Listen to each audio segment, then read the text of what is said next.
विष्णुपादाय कृष्णपृष्ठाय भूतले श्रीमते वेदांत स्वामिने इति नामिने नमस्ते सारस्वती देवे गौरवाणी प्रचारिणे निर्विशेष शून्यवादी पाश्चात्यवतसितारिणे वंशाकल्पतरुभ्यश्च कृपा सिन्धुभैव च पतितानां पावनेभ्यो वैष्णवेभ्यो नमो नमः। आजानुलंबितभुजौ कनकावदातौ संकीर्तनैकपितरौ कमलायताक्षौ विश्वम्भरौ द्विजवरौ जुगधर्मपालौ वन्दे जगत्प्रियकरौ करुणावतारौ चिरादततनिजगुप्तवेतं सौप्रेमनामामृतमत्ततारम् आपामरजविततारं गौरकृष्णजनभ्यो तुमहं पद्ये आनन्दलीलामय विग्रहाय हेमावदिव्यछविसुन्दराय तस्मै महाप्रेम रसप्रदाय चैतन्यचन्द्राय नमो नमस्ते। जय श्री कृष्ण चैतन्य प्रभु नित्यानंद श्री अद्वैत गदाधर शिवासादि श्री गौर भक्त वृंद। हरे कृष्ण कृष्ण कृष्ण हरे हरे, हरे राम राम राम हरे। मुखम करोति वाचालं पुंगुलं भैतगिरिं यत्कृपातमहं वन्दे परमानंद। श्री श्री चैतन्य ईश्वरम नमो बदाय कृष्ण पृष्ठावतल संजत्वसु। तो हमारा श्रवण कर श्री चैतन्य चरितमृत पंचम परिच्छेद नित्यानंद तत्व निरूपण ये সম্পর্কে গতকালকে আমার 50 নম্বর শ্লোক पंचम अध्याय শ্রবণ করলাম। माया भर्ता अजंड संघा आश्रय अंग शेत साक्षात कारणम बोधि मध्य जस्य एकांशम श्री उमान आदिदेव तंग श्री नित्यानंद रमम पद्ये। আমি সেই নিত্যানন্দ রাম নিত্যানন্দ যে বলরাম তাকে আহ, তার আমি শরণাপন্ন আছি, প্রপত্তি করছি মানে তার আমি প্রপত্তি করি শরণাপন্ন আছি। যার এক অংশ,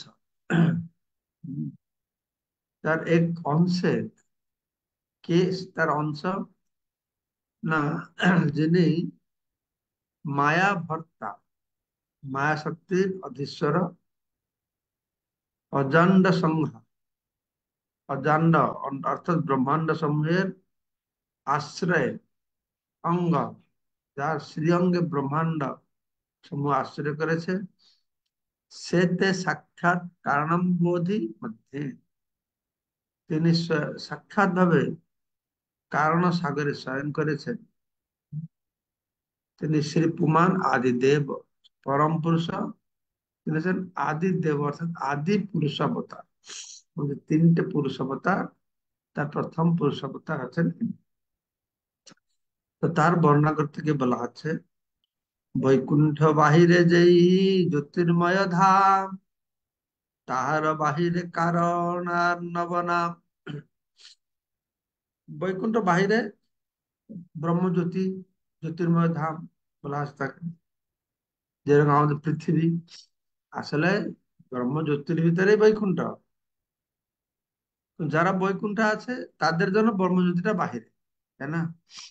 তো বৈকুণ্ঠের বাইরে যে নির্বিশেষে ব্রহ্মজ্যোতি আহ, রয়েছে, আর সেই ব্রহ্মজ্যোতি বাইরে কারণ সমুদ্র, অর্থাৎ ব্রহ্মজ্যোতির ভিতরে তো একটা মেঘের মতন এই ব্রহ্মাণ্ড, হম, আকাশ আমাদের মেঘের মতন। তো যাই হোক, ব্রহ্মজ্যোতির ভিতরে ব্রহ্মাণ্ড মানে জড় জগৎ। হ্যাঁ, তো চিৎ জগতে বৈকুণ্ঠ লোকের বহির্ভাগে রয়েছে ব্রহ্মজ্যোতি নামক নির্বিশেষ উজ্জ্বল জ্যোতি। আমরা এই জ্যোতিটি কি জানি? ভগবানের অঙ্গ জ্যোতি, বৈকুণ্ঠের জ্যোতি। ন তদ ভাসতে সূর্য ন শশাঙ্ক ন পাবক। সেখানে ইলেকট্রিসিটি, সূর্য, আলোক, অগ্নি এইসব কোন দরকার হয় না আলোকের। তারা স্বজ্যোতিতে উদ্ভাসিত। সেই নির্বিশেষ ব্রহ্মের বাইরে রয়েছে কারণ সমুদ্র। কারণ সমুদ্র অর্থাৎ নির্বিশেষ জ্যোতি আর জড় জগতের মাঝে আছে কারণ সমুদ্র বা বিরজা নদী, যা জড় জগৎ ও চিৎ জগতের মাঝখানে অবস্থিত। এটা জড় জগৎ আর চিৎ জগতের বর্ডার তৈরি করছে। জড় জগতের কারণ সমুদ্র থেকে উদ্ভূত হচ্ছে। তো এই যে কারণ সমুদ্র বা মানে এটাও বিরজা বলা হচ্ছে, যেন কোনো গুণের প্রভাব নেই। এই সব কিছুর মানে কারণ সমুদ্র বলা হচ্ছে, জড় জগতের কারণ, সেজন্য কারণ সমুদ্র বলা আছে।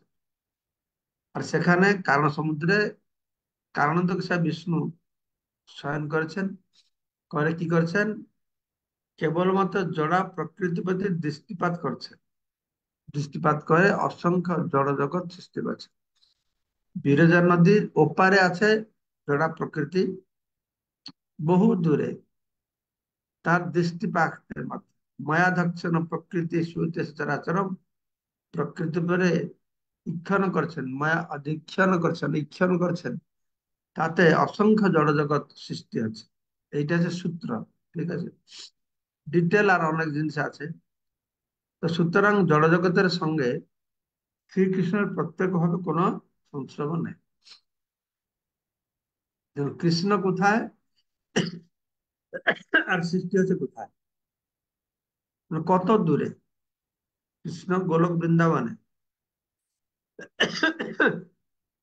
তার থেকে বলরাম, তারপরে চতুর্বিহ দ্বারকায়, তারপরে বৈকুণ্ঠ চতুর্বিহ, সেখানে মহাশঙ্কর্ষণ থেকে মহাবিষ্ণু। সে মহাবিষ্ণু থেকে অনেক দূরে প্রকৃতি। তার মানে কৃষ্ণের সঙ্গে প্রকৃতির কোনো সম্পর্কে নেই। মহাবিষ্ণুর যে সংস্পর্শ আছে এটা শুধু ইক্ষণের মাধ্যমে, বাস এইটুকু সম্ভব, আর কোনো সম্ভব নেই। তো ভগবত গীতায় এটা প্রতিপন্ন হয়েছে, ভগবান প্রকৃতির প্রতি দৃষ্টিপাত করেন, মায়া ধক্ষণ প্রকৃতি শ্বেত সচরাচরম, তার ফলে অসংখ্য ব্রহ্মাণ্ডের সৃষ্টি হয়। তো গোলকের শ্রীকৃষ্ণ অথবা বৈকুণ্ঠের নারায়ণ, এরা কেউই সরাসরি ভাবে জড় সৃষ্টির সঙ্গে সংশ্লিষ্ট নন। নারায়ণ থেকে চতুর্বিহ, দ্বিতীয় চতুর্বিহ সেখানে থাকলো, হ্যাঁ দ্বিতীয় চতুর্বিহের মধ্যে, হ্যাঁ হ্যাঁ মহা মহাশঙ্কর্ষণ সেখান থেকে হলো এই মহাবিশ্ব।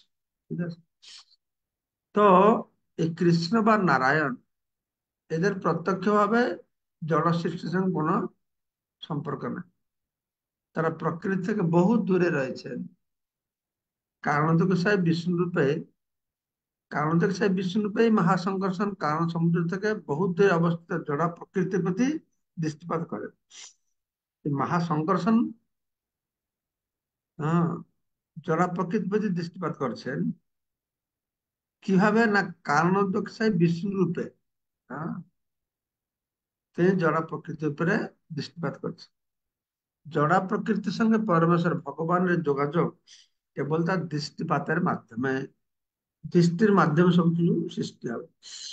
যেরকম ভৌতিক জগতে পুরুষ ও স্ত্রীর গর্ভে, হ্যাঁ, আধান করবে, জীবকে বীর্য আধান করবে, তারপরে সৃষ্টি হবে। কিন্তু ভগবান যে পরম পুরুষ, প্রকৃতির সঙ্গে তার সম্পর্ক কি, না তার দৃষ্টির মাধ্যমে সমস্ত জীবকে সে প্রকৃতির গর্ভে হম সঞ্চারিত করবে। পরমেশ্বর ভগবান তার দৃষ্টিশক্তির দ্বারা প্রকৃতির গর্ভ সঞ্চার করেন। প্রকৃতি বা মায়া এমনকি কখনো কারণ সমুদ্রকে স্পর্শ পর্যন্ত করতে পারে না। যে কারণ সমুদ্র আছে প্রকৃতি আর গোলক ব্রহ্মযুদ্ধের মাঝে, তো এই প্রকৃতি ভগবানকে স্পর্শ করবে, ভগবান ধামকে স্পর্শ করবে, ব্রহ্মযুদ্ধকে স্পর্শ করবে, কারণ সমুদ্রকে স্পর্শ করতে পারে না। তো ভগবান বহু দূর থেকে থেকে তাদের দৃষ্টিপাত করে। ভগবানের দৃষ্টিশক্তি সমস্ত জাগতিক শক্তিকে বিক্ষুব্ধ করে। তারপরে ভগবান দৃষ্টিশক্তি ফলে কি হয়, আর প্রকৃতি ক্ষুব্ধ হয়, বিক্ষুব্ধ হয়, ক্ষোভিত হয়। প্রকৃতি যে সত্যগুণ রজগুণ তমগুণ সমান সমান ভাবে যখন থাকবে, প্রকৃতি তখন সুপ্ত অবস্থায় থাকবে। আর যখন পুরুষ তার প্রতি দৃষ্টি নিক্ষেপ করবে, তখন সে ক্ষুব্ধ হবে, বিক্ষিপ্ত হবে। তখন রজগুণ তমগুণ বৈষম্য ভাব সৃষ্টি হবে, কালের প্রভাবে তখন সবকিছু সৃষ্টি হবে। তার ফলে তৎক্ষণাৎ এই ক্রিয়াকলাপ শুরু হয়ে যাবে। তার থেকেও সহজে বোঝা যায় যে প্রকৃতি যতই শক্তিশালী হোক না কেন, তার নিজের কিছু করার ক্ষমতা নেই। যেমন জড় বস্তু ট্রেন, ট্রেন কি নিজে চলতে পারবে? সেখানে একটা জীবন্ত মানুষের আহ, কিছু প্রয়োজনীয়তা আছে। চিন্ময়, আত্মা যে চিন্ময়, সেরকম জড় প্রকৃতি কিছু করতে পারবে না, ভগবান যতক্ষণ তাকে ক্রিয়াশীল না করছে।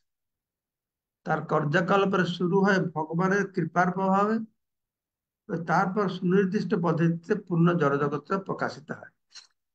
এই কথা যারা জড়জগৎকে সৃষ্টি করেছে ব্রহ্মা, তারা সব জানে।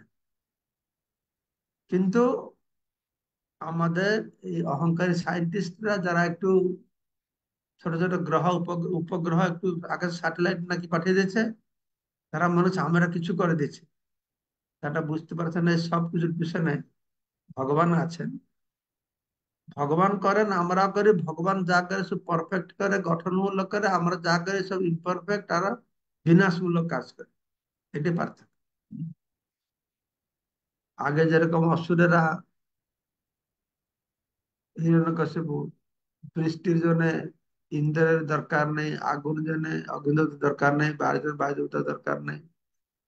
এবং দুবাইতে বিভিন্ন রাষ্ট্র শুরু করে দিয়েছে, যেখানে বৃষ্টি নাই তারা একটা কিছু কেমিক্যাল দিয়ে উপায় দিয়ে সেখানে বৃষ্টি করছে। রাশিয়া না চাইনাতে না কোরিয়াতে কোথায় একটা শুনেছি, তারা একটা সূর্য তৈরি করেছে, আলোক, সূর্যের মতন আলোক ভাবে আকাশ ছেড়ে দেয়।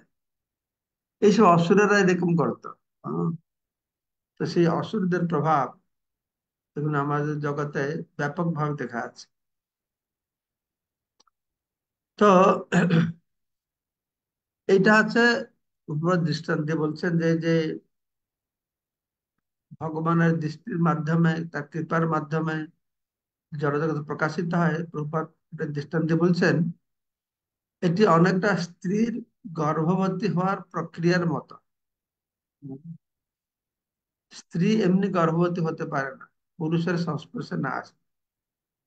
এটা ঠিক সেই রকম মহাপুরুষ পরম পুরুষের দৃষ্টিপাতে প্রকৃতি গর্ভবতী হচ্ছে, তাতে সমস্ত জীবকে আধান করা হচ্ছে।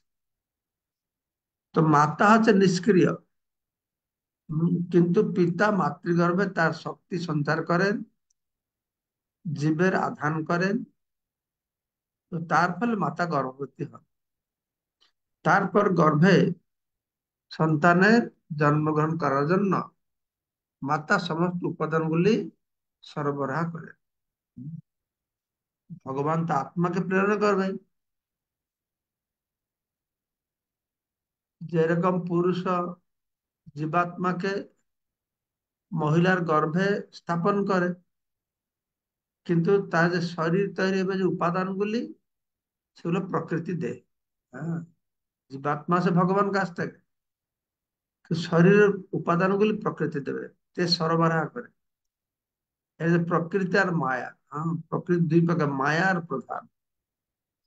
তো একটা উপাদানগুলো সরবরাহ করে, উপাদানগুলো দেয়। হুম, তার মানে ভগবান প্রকৃতিকে সক্রিয় করেন, তারপরে জড় সৃষ্টির সমস্ত উপাদানগুলি প্রকৃতি সরবরাহ করে। এই জড় প্রকৃতি দুটো দিক রয়েছে, এটা হচ্ছে প্রধান, এটা হচ্ছে মায়া। এটা মনে রাখবে, নোট করে রাখো। প্রকৃতি প্রধান আর মায়া। এই প্রধান কি করে? এই প্রধান নামক যে প্রকৃতির প্রকাশ জড় সৃষ্টির সমস্ত উপাদানগুলি সরবরাহ করে। হুম। আর মায়া কি করে? প্রকৃতির অপর প্রকাশ যে মায়া, তার উপাদানগুলি প্রকাশিত করে, যা সমুদ্রের ফেনার মতো অনিত্য। তো মায়া আর প্রধান। কারণ বলা আছে জড় উপাদানগুলি সরবরাহ করে, আর বলা আছে উপাদানগুলি প্রকাশিত করে। মায়া প্রকাশিত করে, তারপরে প্রধান সেগুলো সরবরাহ করে। এরকম কিছু হবে হয়তো, আমি এক্সাক্টলি ঠিক ধরতে পারছি না। প্রকৃতপক্ষে জড় জগতের অনিত্য প্রকাশ সাধিত হয় পরমেশ্বর ভগবানের চিন্ময় সৃষ্টিপাতের ফলে। এটা জড় জগতের প্রকাশকে ফেনার মতন সঙ্গে তুলনা করা হয়, যে কোনো সে ফুটকি চলে যাবে, প্রকাশ হবে আর চলে যাবে। পরমেশ্বর ভগবান হচ্ছেন সৃষ্টির প্রত্যক্ষ কারণ, প্রকৃতি পরোক্ষ বা আপেক্ষিক কারণ। আসল মূল কারণ হচ্ছেন ভগবান, আর পরোক্ষ আপেক্ষিক বা সেকেন্ডারি কারণ হচ্ছে প্রকৃতি। তো জড় বিজ্ঞানীরা তাদের তথাকথিত আবিষ্কারের মাধ্যমে যে সমস্ত জড় পদার্থের পরিবর্তন সাধন করছেন, তার গর্বে অন্ধ হয়ে তারা জড়ের উৎস উপর জড়ের উপর ভগবান শক্তির প্রভাব দর্শন করতে পারে না। তারা এই জড় বস্তু আবিষ্কার করে এই পদার্থের একটু পরিবর্তন করে, কতটা অহংকারী হয়ে যাচ্ছে, এর পিছনে ভগবানকে দেখতে পারে না।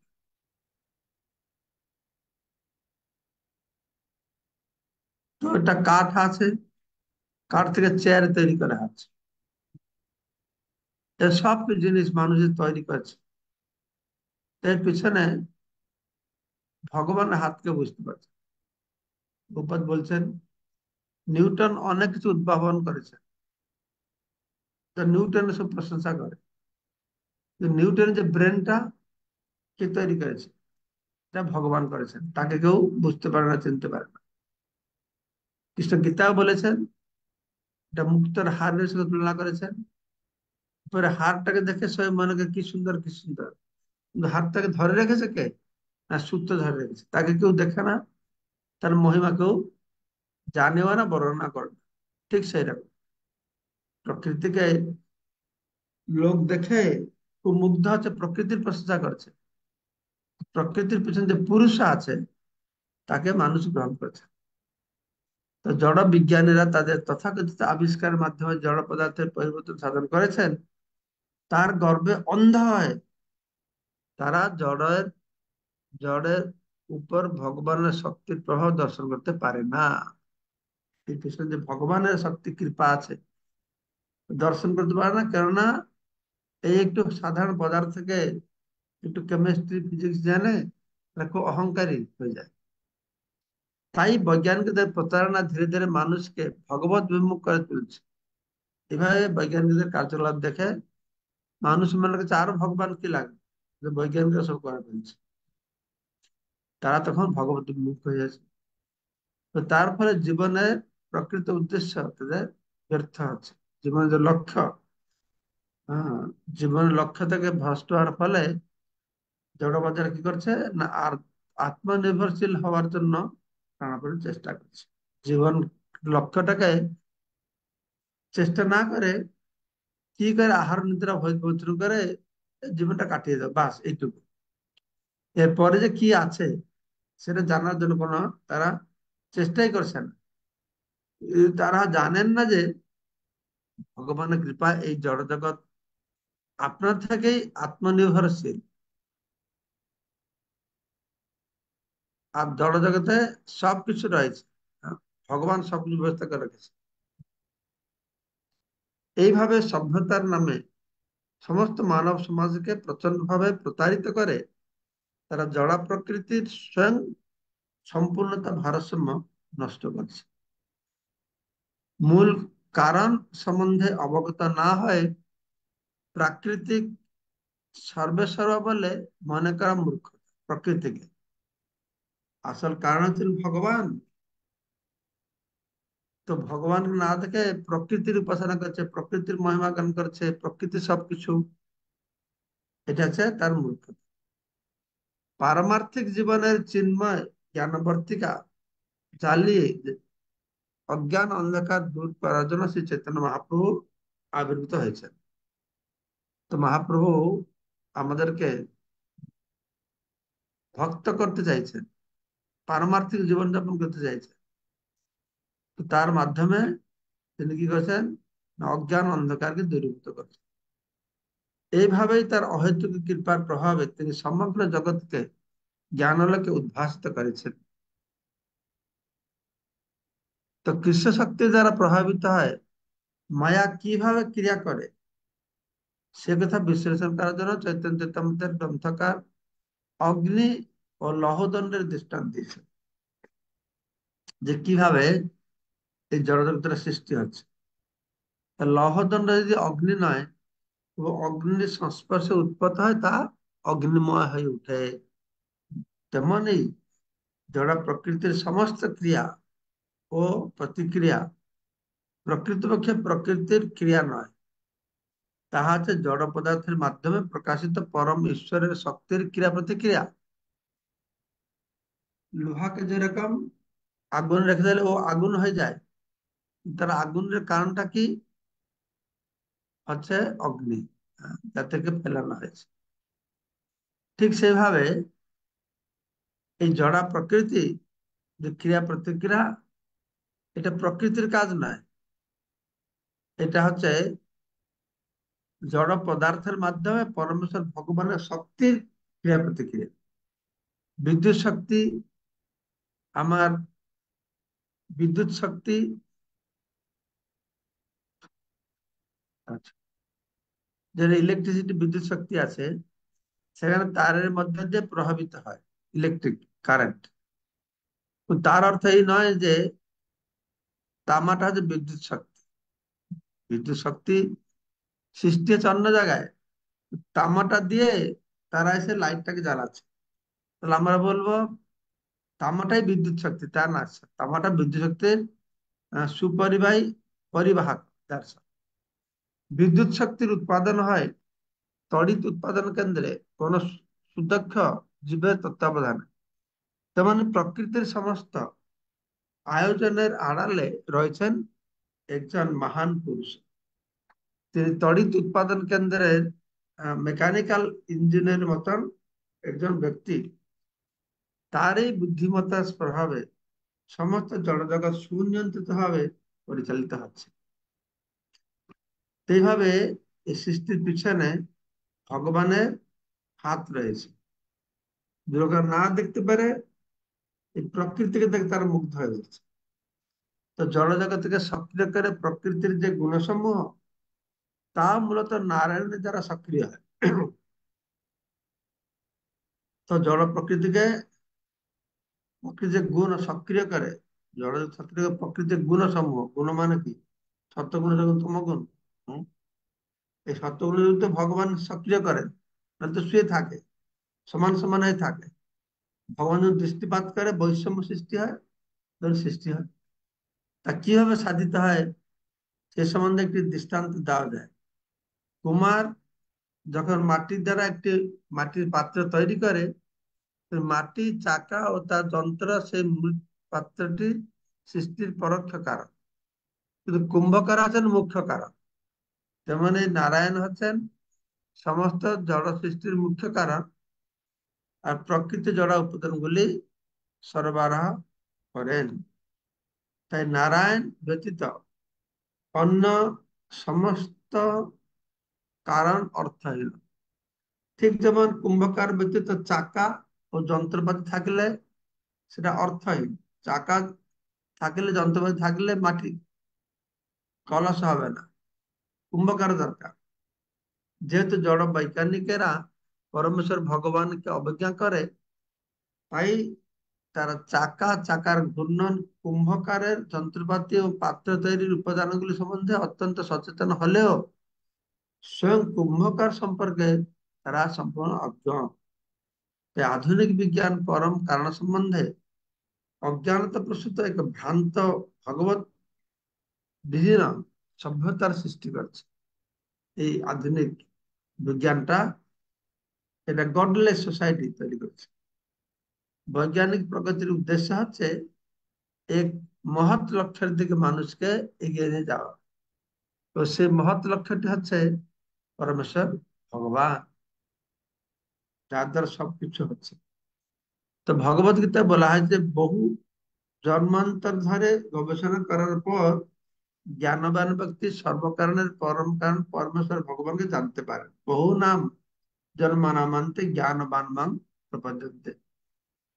কেউ যখন যথার্থভাবে তাকে জানতে পেরে তার শরণাগত হন, তখন তিনি মহাত্মায় পরিণত হন। বহু নাম জন্মানামান্তে জ্ঞানবান মাং প্রপদ্যন্তে বাসুদেব সর্বমিতি সব মহাত্মা সুদুর্লভ। আজকে আমরা 51 নম্বর শ্লোক পাঠ করব, কালকে 52 নম্বর শ্লোক মনে রাখবো।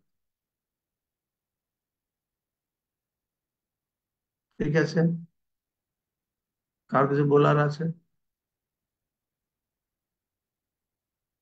মঙ্গলময় প্রভু বলুন। হরে কৃষ্ণ মহারাজ, শ্রী চরণে প্রণাম। মহারাজ, আপনার শ্রীমুখ থেকে শ্রবণ করেছিলাম যে জড়া প্রকৃতির সূক্ষ্ম রূপ হচ্ছে গিয়ে প্রধান। যখন প্রভু কিছু ব্রহ্মার শোনা যাচ্ছে না। মঙ্গলময় প্রভু। তো এবার শোনা যাচ্ছে প্রভু? এখনো শোনা যায় না। এবার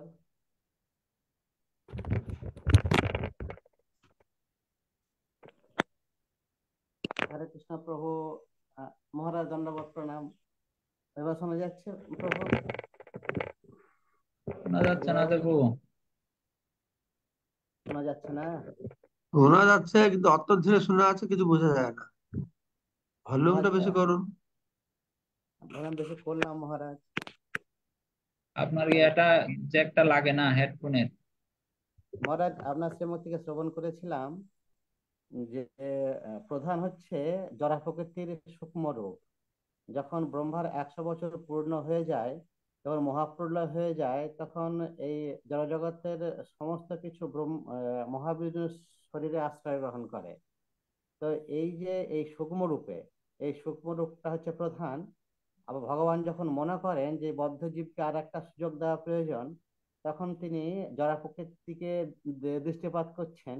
আর তখন জড়া প্রকৃতি ক্ষোভিত হচ্ছে, মানে সত্য রজ তম গুণের যে সমতা, সেটা আর থাকছে না।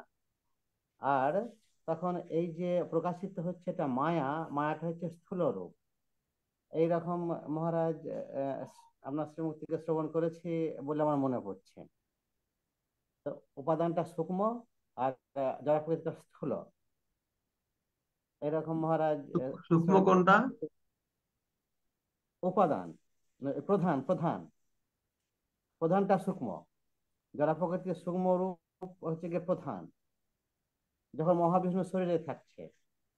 আর যখন সেটা প্রকাশিত হচ্ছে, আহ, ওটা স্থূল, আর ওটা মায়া। না হতে পারে সব প্রলয়ের সময় সমস্ত আত্মাগুলোকে মহাবিষ্ণুর মধ্যে প্রবেশ করে। মহাবিষ্ণু যখন কৃষ্ণের ইচ্ছা হয় সৃষ্টি হোক, তার দৃষ্টির মাধ্যমে সে আত্মাগুলো প্রকৃতির মধ্যে আধান করে। তো প্রকৃতি তারপরে বিভিন্ন রূপ দেয়। একটা হচ্ছে মায়া, একটা হচ্ছে প্রধান। তাই বলা হলো না, মায়া আর প্রধান, প্রকৃতি দুই প্রকারের বলা হলো। হ্যাঁ মহারাজ। মায়া আর প্রধান। প্রধান তো বোঝা আছে। প্রধান, প্রধান, অহ- প্রধান হচ্ছে ওরা সূক্ষ্ম রূপ বলেছেন মহারাজ, যারা প্রধান। প্রকৃতি। সূক্ষ্ম প্রকৃতি, সূক্ষ্ম প্রকৃতি প্রধান। প্রধান থেকে কি তত্ত্ব প্রকাশিত হয়? হ্যাঁ, প্রধান থেকে কি প্রকাশিত হয়? অহংকার তত্ত্ব। হ্যাঁ মহারাজ। অহংকার প্রধান। 3 প্রকারের: সাত্বিক অহংকার, রাজসিক অহংকার, তামসিক অহংকার। সাত্বিক অহংকার থেকে মন আর দেবতার সৃষ্টি হয়, ইন্দ্রিয়কে নিয়ন্ত্রণ করে দেবতা। রাজসিক অহংকার থেকে পঞ্চ ইন্দ্রিয়, পঞ্চ তন্মাত্রা। তামসিক অহংকার থেকে ক্ষিতি অবতেজ মরুতিত, এরকম প্রকাশিত। হ্যাঁ মহারাজ। হচ্ছে প্রধান জড় উপাদানগুলি সরবরাহ করে, আর মায়া কি এটা করে, কি দুটো শব্দ ব্যবহার করেছেন, আমি ইংরেজিটা দেখলে ঠিক বুঝতে পারি। উপাদানগুলোকে প্রকাশ করে, তাই বলছে মায়া উপাদানগুলোকে প্রকাশ করে। মায়া প্রকাশ। হ্যাঁ, ঠিক আছে, বিদ্যুৎ প্রভু বলুন।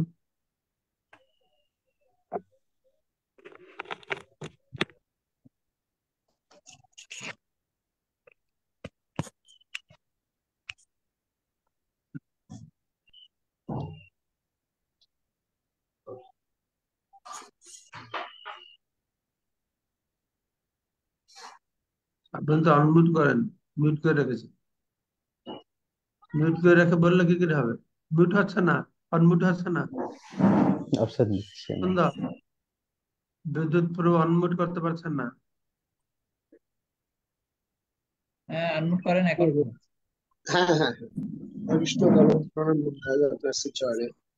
মহারাজ, গতকালকে একটা প্রশ্ন আমার ছিল, সেটি হচ্ছে আমরা জানি যে আমাদের আত্মা, আমরা আহ হচ্ছে ভগবানের অংশ, তাই সেটা সবসময় নিত্য।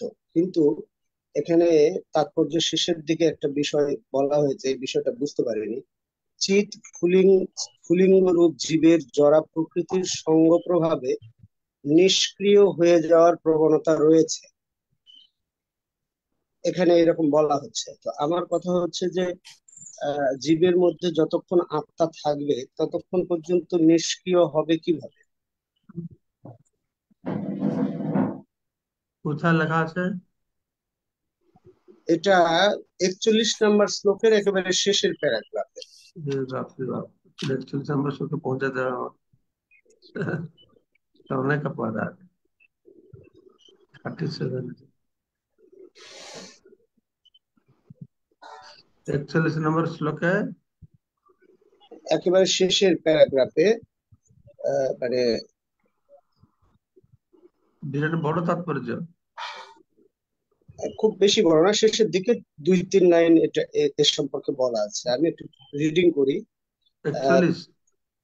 হ্যাঁ, 41 নম্বর শ্লোকের তাৎপর্যের একেবারে শেষে, শেষ প্যারাগ্রাফে।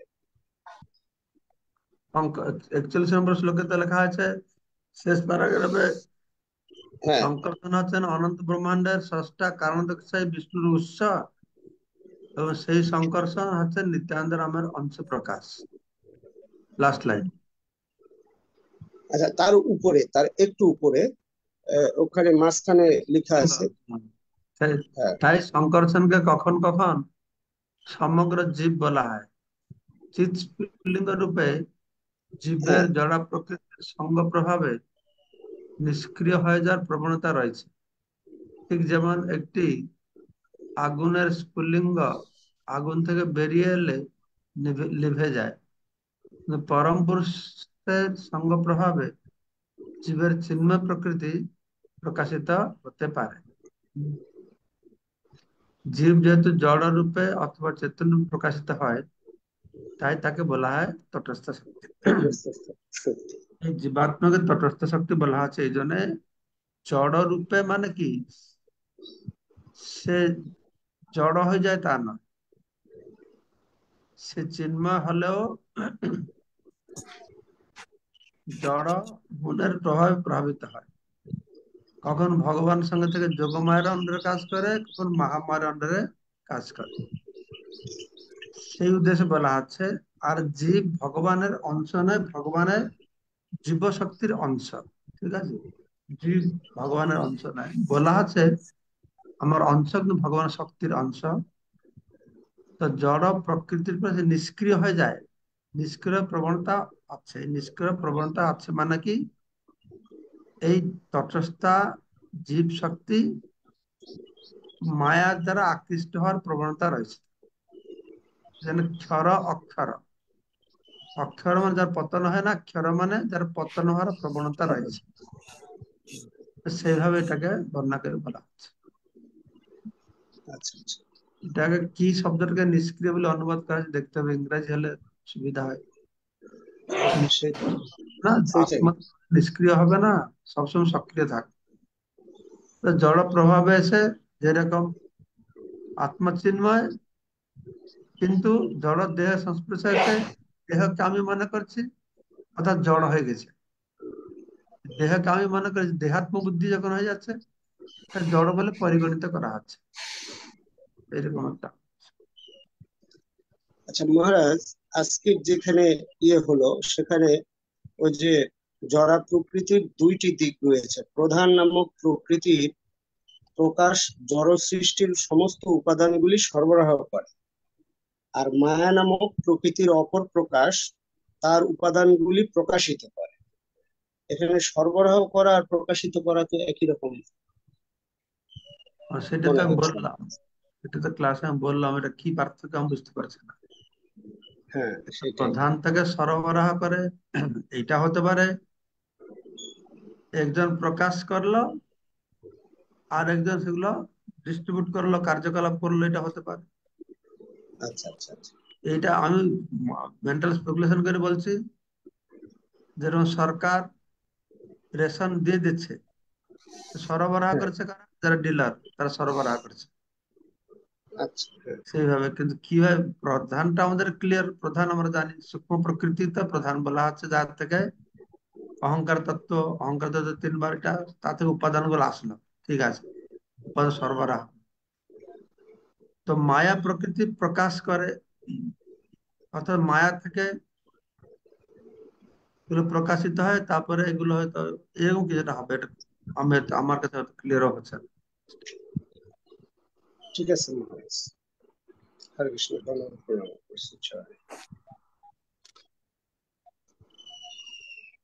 ঠিক আছে, তাহলে আর কি আছে? প্রভু, জয়ানন্দ প্রভু। দয়ানন্দ হরে প্রভু। কৃষ্ণ, দণ্ডবত প্রণাম মহারাজ। মহারাজ, উম, জড় প্রকৃতি ভগবানকে স্পর্শ করতে পারে না।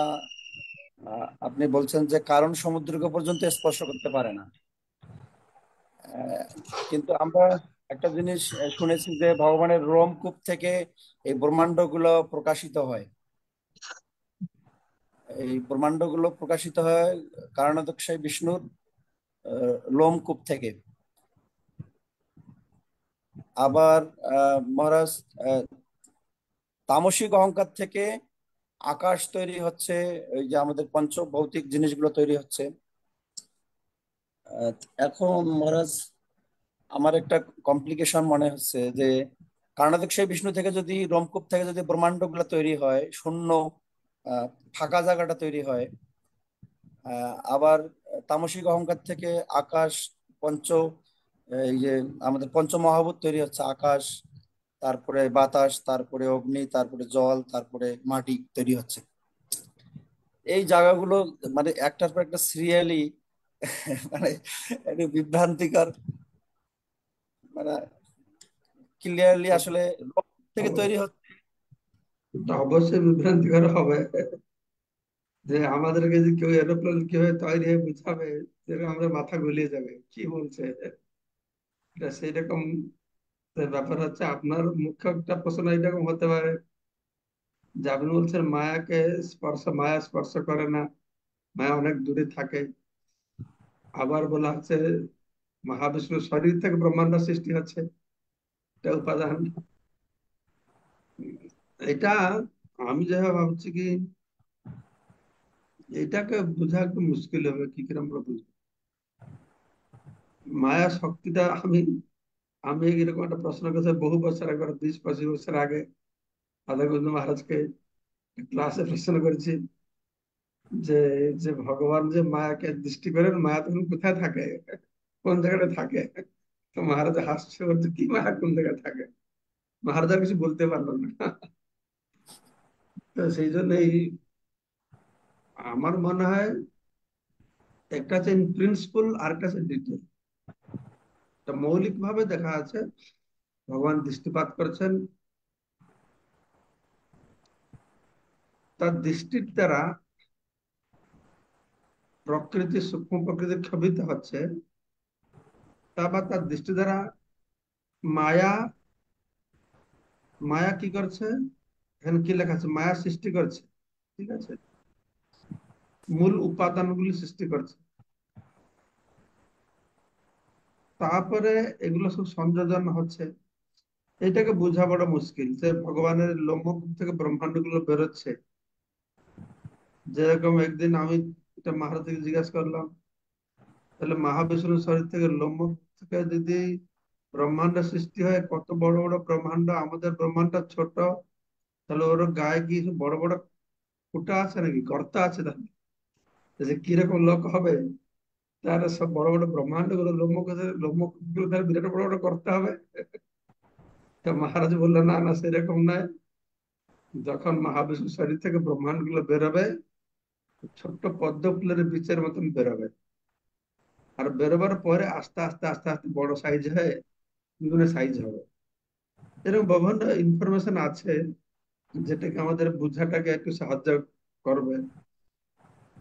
তো এখন একদিকে ভগবান দৃষ্টিপাতে জড় উপাদান গুলো আসছে মায়ের মধ্যে, একসঙ্গে বলা আছে তার শরীর থেকে ব্রহ্মাণ্ড গুলো বেরোচ্ছে। এইটা একটু বোঝা কমপ্লিকেটেড, আমিও বুঝতে পারি না। কোনোদিনও তো ভগবান বুঝতে দেবে, আমরা চেষ্টা করে থাকি, বুঝতে চেষ্টা করে থাকলে ভগবান কোনদিন বুঝাবে জিনিসটা কিভাবে হচ্ছে। এটা আমাদের এইসব বুঝাতে পিপিলিকাকে কলকাতা ডিজাইন শেখাবার মতো। কলকাতা বিল্ডিং কিরকম হচ্ছে, কোথায় কি আছে, আমাদের বুদ্ধি সেরকম। তো ব্যাপার হচ্ছে যেগুলো বলা হয়েছে সেগুলো আজ আমরা শুনতে থাকি, গ্রহণ করতে থাকি, আর কোন সময় তার মধ্যে কি সামঞ্জস্য হয়েছে তোমার বুঝতে পারবো। ঠিক আছে, ঠিক আছে মহারাজ, দণ্ডক প্রণাম মহারাজ। সবাইকে অশেষ ধন্যবাদ আজকে এই চৈতন্য চরিতামৃত পথে যোগদান করবার জন্য।